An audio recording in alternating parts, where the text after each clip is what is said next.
how do you actually become the best version of yourself? Now, this is a very tricky question.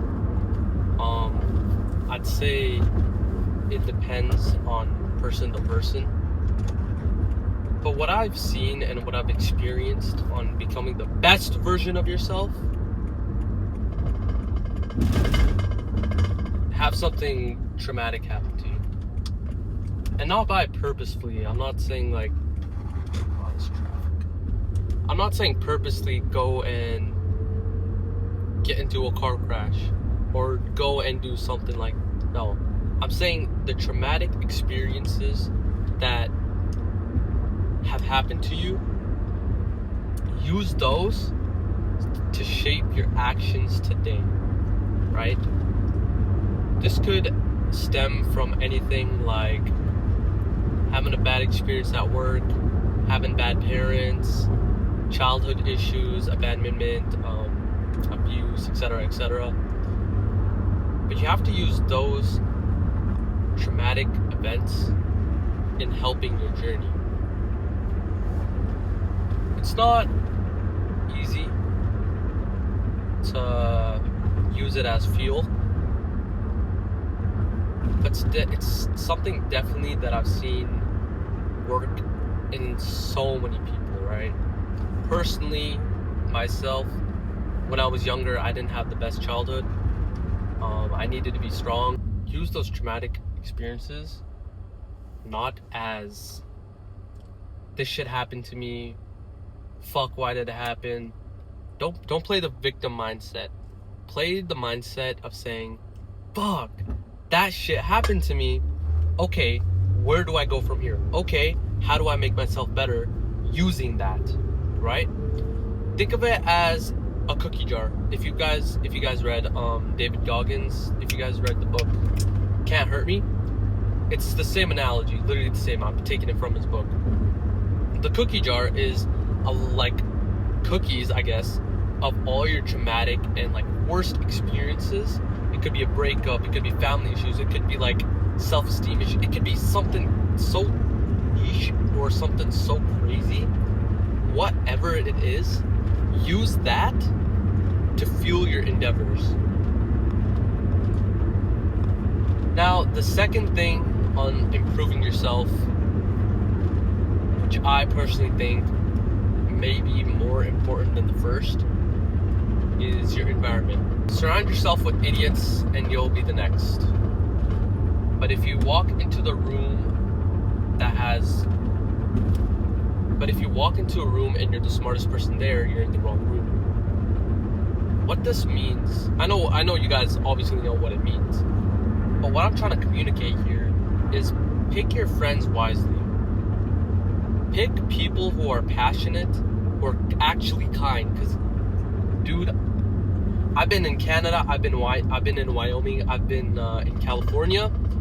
Finding actual kind people, actual giving people it's hard, bro. I'm not gonna lie. It's like 1 out of 500.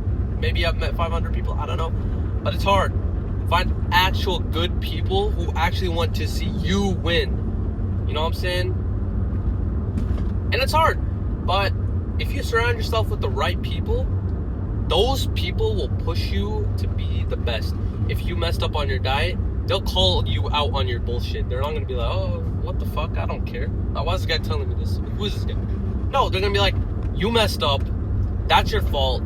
You fucked up. Let's do better. That's the type of people you want to be around. And that's the environment you want to create. And I understand it's hard. It's hard, bro. Like, when I was a little bit younger than I am now, I was anxious, introverted. I didn't want to talk to no one, right? I was like, man, I'm closed off in the world, bro. Like, I'll just do me. I don't think it's a bad thing. Now, let me explain why.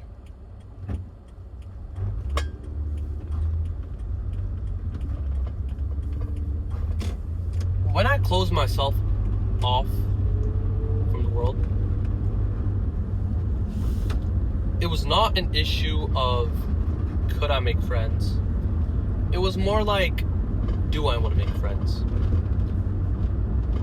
The people around me were not driven, and I don't blame them. Everybody has their own path in life. But I wanted to be around people who wanted to be closer to God, wanted to be the best version of themselves, be better than who they were yesterday. But I just didn't find that. And being alone, being isolated, really teaches you who you actually are without any external validation, points, perspectives, etc.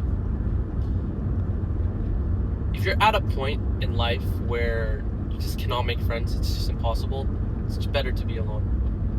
I stand that by 100%. But when, it's not a matter of if, it's about when. When you find those 1, 2, 3 friends that you have and you're tight, that's when you know that's the most progressive era of your life. You're going to progress so much faster, so much harder, and so much better because the people around you think exactly like you. Why wouldn't you want like 3 duplicates of you, and whenever you mess up, they'll be like, yeah, you messed up. Third thing I would say to improve yourself is to actually let things go. What does this mean? There's a difference between giving up and accepting things, right? Acceptance is you're short, that's okay, doesn't matter, that's acceptance. Giving up is this is who I am, I'm not gonna change. Alright? Everybody thinks like, yeah, everybody has intrusive thoughts, right? Like, I'm gonna spin and crash into this wall. But that's not who we truly are. We are what our actions are, right?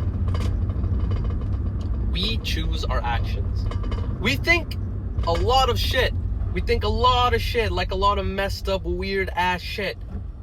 But it's actually, in the end, about our actions. To that though, giving up to saying, nah, this is how I am, that's the most victim-minded shit I've ever seen. Trust me, I know. I came from like a bad neighborhood. I went to like Wyoming, where the town population was 8,000. I came over here, so 3 times moved. That's not bad, but I had to battle depression on my own because no one supported me through it. And that's not giving up. That's just not giving up. Acceptance and giving up are 2 different things. Never give up. Accept what is. I'm at the gym now, so I will be seeing you guys later. If you do truly like my content, if you guys do want to see more of me, if you guys want to work with me personally, if you like my mindset, my goals, my way of living, I'd say shoot me a text through Instagram, DM me 30, and I'll book you on my free fitness call. I'll see you there.